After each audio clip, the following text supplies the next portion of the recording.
అందరికీ నమస్కారం అండి. చాలా ఇబ్బందికరమైనటువంటి విషయం ఆస్తమా. అసలు ఆస్తమా అంటే ఏంటో తెలియాలి. అంటే దగ్గు ఆస్తమా, తుమ్ముల ఆస్తమా, లేదా ఉక్కిరి బిక్కిరి అయిపోవడం ఆస్తమా అనేది ఇక్కడ నేను వివరిస్తాను. ఎందుకంటే ఈ రాష్ట్రంలో ఆస్తమాని ఒక నెల రోజుల్లో మళ్ళీ తిరిగి రాకుండా తగ్గించే వైద్యం ఉన్నటువంటి వ్యక్తిగా నేను దీంట్లో యొక్క కష్టబాధగా నాకు తెలుసు కాబట్టి నేను వివరిస్తున్నాను. నీటిలో ఉన్న చేపను బయటికి తీస్తే ఎంత అలా కొట్టుకుంటుందో గాలి కోసం. అదేవిధంగా ఆస్తమా సందర్భంలో వాతావరణం మారిన అందులో మళ్ళీ డస్ట్ అలర్జీలు ఉంటాయి. కొన్ని ఆహార పదార్థాలు కొందరు పడవు, అవి తిన్నా డస్ట్ వస్తుంది. లేకపోతే ప్రధానంగా ఏంటంటే మనం ముక్కులోకి గాలి వెళ్ళి అక్కడి నుంచి స్వరపేటకి వెళ్ళి వాయునాళం నుంచి ఊపిరితిత్తులకి వెళ్ళి అక్కడ రక్తం గుండె పంపించే రక్తం అనేది ఆక్సిజన్ తీసుకుని కార్బన్ డైఆక్సైడ్ని బయటకు వదిలేసే వ్యవస్థ. అక్కడి నుంచి రక్తనాళాలు శరీరం అంతా ఆక్సిజన్ పంపిస్తాయి. అంటే రక్తం ఎర్రగా ఉందంటే ఎర్ర రక్త కణాలు ఆక్సిజన్ తీసుకుని మనం శరీరంలో ఉన్న కొన్ని కోటాను కణాలకు అన్నింటిలో ఆక్సిజన్ అందిస్తుంది. ఆక్సిజన్ అందకపోతే మన అన్నం లేకపోయినా 2 రోజులు బతకచ్చు. ఆక్సిజన్ లేకపోతే 1 నిమిషంలోనే మనం మరణించవచ్చు. అందువల్లే కరోనా అనేది ప్రపంచాన్ని అతలకుతలం చేసింది. ఎందువల్ల? కరోనా అనేది ఒక వైరస్ అనేది ఊపిరితిత్తులకు వచ్చే వ్యాధి. అంటే శ్వాసకు సంబంధించి శ్వాస ఆగిపోతుంది కాబట్టి దాన్ని అంత ప్రమాదంగా ప్రపంచం చిత్రీకరణ చేసింది. ఈ ఆస్తమా అనేది ఒకటి ఏంటంటే వాయునాళాలు ఉన్నాయి కదా, అంటే వాయువు వెళ్ళే నాళాలు కుచించుకుపోతాయి. కుచించుకుపోవడమే కాకుండా దాంట్లో ఒక శ్లాష్మం అనే ఒక పదార్థం ఏర్పడుతుంది. అందువల్ల వీళ్ళు శరీరానికి ఆక్సిజన్ సప్లై తగ్గిపోద్ది. అదే కాకుండా రాత్రి సమయంలోనూ లేదా చలికున్న సందర్భంలోనూ వాళ్ళు విపరీతమైన దగ్గు, ఆక్సిజన్ అందక ఉక్కిరి బిక్కిరి అయిపోయి పాపం మంచం మీద కొట్టేసుకుంటూ ఉంటారు. అల్లోపతి వైద్య విధానంలో ఎవరిని మనం విమర్శించడం కాదు, కానీ అల్లోపతి విధానాల్లో లేవు. వాళ్ళు పాపం వాళ్ళకున్న విధానాల ప్రకారం అల్లోపతి డాక్టర్ వాళ్ళ నాన్నకైనా, వాళ్ళ అమ్మకైనా, వాళ్ళ భార్యకైనా, పిల్లలకైనా స్టెరాయిడ్సే ఇస్తారు.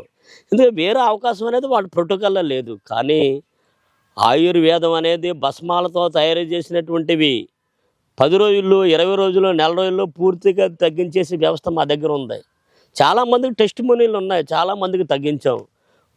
దానికి సంబంధించినటువంటి వీడియోలు కూడా మీకు చలికాలం వచ్చేటప్పటికి మీకు చూపిస్తాం. అయితే ఇప్పుడు మీరు ఏం చేయాలండి, నాకు ఏదో చెప్పండి. మీరు అంటారు కదా, మన సాంప్రదాయాల్లో కార్తీక మాసం రాబోదులకి ఎనవే తినద్దు అంటున్నారు. ఎందువల్ల? మన శాస్త్రవేత్తలు ఏం చేశారంటే ఆ రోజు చలికాలం కాబట్టి జీర్ణ వ్యవస్థ సరిగ్గా చేయదు కాబట్టి ఎనవే తినద్దు అన్నారు. అదేవిధంగా దైవారాధన చేయమని ఏం చెప్పారంటే హారతి ఇస్తారు కర్పూరంతో. ఈ కర్పూరం అనేది పచ్చ కర్పూరం అయితే మనం ఎలా తీసుకుంటూ ఉంటాం అంటే ముక్కులోకి తీసుకుంటూ ఉంటాం. ఈ వాయువు వెళ్ళి లోపల వాయునాళాలను క్లియర్ చేస్తుంది. అంటే పచ్చ కర్పూరంలో మనం దేవుడికి హారతి ఇవ్వడం వల్ల శ్వాసనాళాలు క్లియర్ అవుతాయనే సాంప్రదాయంలో ఉన్న సైన్స్ని మీకు చెప్పదలిసిన ఈ సందర్భంగాను. అదేవిధంగా మీరు ఏం చేస్తారంటే ఈ యొక్క ఒక పచ్చ కర్పూరాన్ని అదేవిధంగా 100 గ్రాములు తీసుకుంటే 50 గ్రాములు ఇంగు తీసుకుని బాగా నూరి ట్యాబ్లెట్లో తీసుకుని వేసుకున్నారంటే 21 నిమిషాల్లో లెక్కెట్టుకోండి. మీకు యోగం చెప్పేసి ఎవరు చెప్పరు. మీకు 21 నిమిషాల్లో ఆ మాత్ర వేసుకున్నారంటే ఉక్కిరి బిక్కిరి అయిన వాళ్ళకి ఫ్రీగా శ్వాస తీసుకుని కూర్చుంటారు. మరి అంత మంచి యోగం చెప్పాను చూడండి. అదేవిధంగా అడ్డసరపాకు ఉంటుంది. అడ్డసరపాకు దగ్గు వచ్చినా, వాయునాళ్ళకు వచ్చినా అడ్డసరపాకుని బాగా వేడి చేసుకుని దాన్ని కషాయం తీసుకుని మనం తాగినట్లయితే ఉదయం సాయంత్రం 10 రోజులు తాగినట్లయితే ఊపిరితిత్తులు మసటేసినా క్లియర్ అయిపోతాయి. అంటే ఊపిరితిత్తుల్లో ఉన్నటువంటి శ్లాష్మము, ఆ వాయునాళాలు అన్నీ క్లియర్ అయిపోతాయి అడ్డసరపాకు. అదేవిధంగా మీకు అంజీరో ఫ్రూట్స్ అని ఉంటాయి.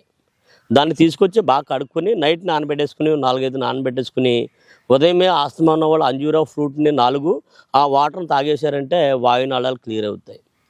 అదేవిధంగా మనం వెల్లుల్లి గర్భాలను ఒక 5 గర్భాలను బాగా దంచి కచ్చపచ్చగా దంచి మనం ఒక పాలలో వేసుకుని కొద్దిగా వేడి చేసుకుని తాగామంటే వాయునాళాలన్నీ క్లియర్ అవుతాయి. అల్లము, వెల్లుల్లి మనం పోపులు పెట్టేంత ఔషధాలు పెట్టే మనం ఏం చేస్తున్నాం, మనం ఆధునికత పేరు చెప్పి జ్వరం వచ్చింది.